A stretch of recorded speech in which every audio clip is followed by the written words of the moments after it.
അയ്യോടി മുനിസിപ്പാലിറ്റിയിൽ ഇത്രയും നല്ല ഒരു സ്ഥലത്ത് ഒരു വികസനം കൊണ്ടുവരിക അത് മത്സ്യഫെഡിലൂടെ സാധിക്കാൻ കഴിഞ്ഞത് വളരെ.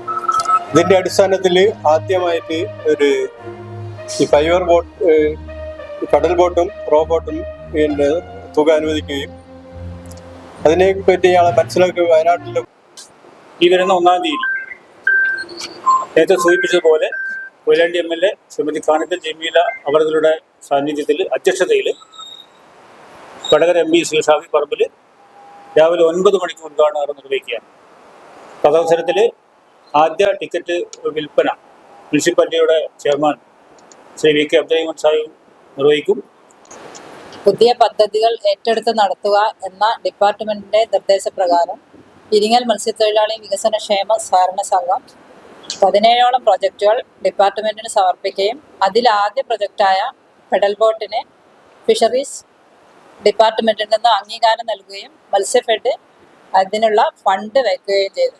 ഇത് സംഘത്തിന്റെ ഒരു സ്വപ്ന പദ്ധതിയായിരുന്നു. മത്സ്യത്തൊഴിലാളികളുടെ സാമ്പത്തികവും സാമൂഹികവുമായ ഉന്നമനമാണ് ഇതുകൊണ്ട് ലക്ഷ്യമാക്കുന്നത്.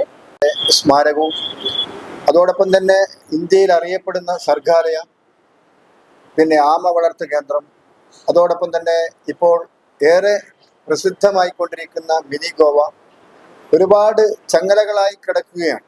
അതിനിടയിലാണ് ആ പ്രദേശത്തിൻ്റെ മനോഹാരിതയും ആ പ്രദേശത്തിൻ്റെ പ്രത്യേകതയും കണക്കിലെടുത്തുകൊണ്ട് ഈ സംഘം മുമ്പോട്ട് വന്നിരിക്കുന്ന മറ്റൊരു പ്രൊജക്റ്റുമായി. ഈ പ്രൊജക്റ്റും കൂടി അവിടെ പ്രാവർത്തികമാകുന്നതോടൊപ്പം തന്നെ കേരളത്തിൽ നിന്നല്ല മറ്റ് സംസ്ഥാനങ്ങളിലുള്ള ടൂറിസം ആഗ്രഹിച്ചു കൊണ്ടുവരുന്ന, ടൂറിസം എന്താണെന്ന് പഠിച്ചുകൊണ്ട് എത്തുന്ന വിദ്യാർത്ഥികൾ ഉൾപ്പെടെ ടൂറിസത്തിന് വേണ്ടി വലിയ ഒരു സാമ്പത്തികം ചെലവഴിച്ചുകൊണ്ട് ഈ നാട് അറിയണമെന്നുള്ളതിൻ്റെ ഭാഗമായിട്ട് വരുന്ന ഒരു സംഘത്തിന് ഈ മേഖല, കൊളായിപ്പാലം മേഖലയിലൂടെ കടന്നു വന്നു കഴിഞ്ഞാൽ ഇത് ഏറെ പ്രയോജനപ്പെടും എന്ന കാര്യത്തിൽ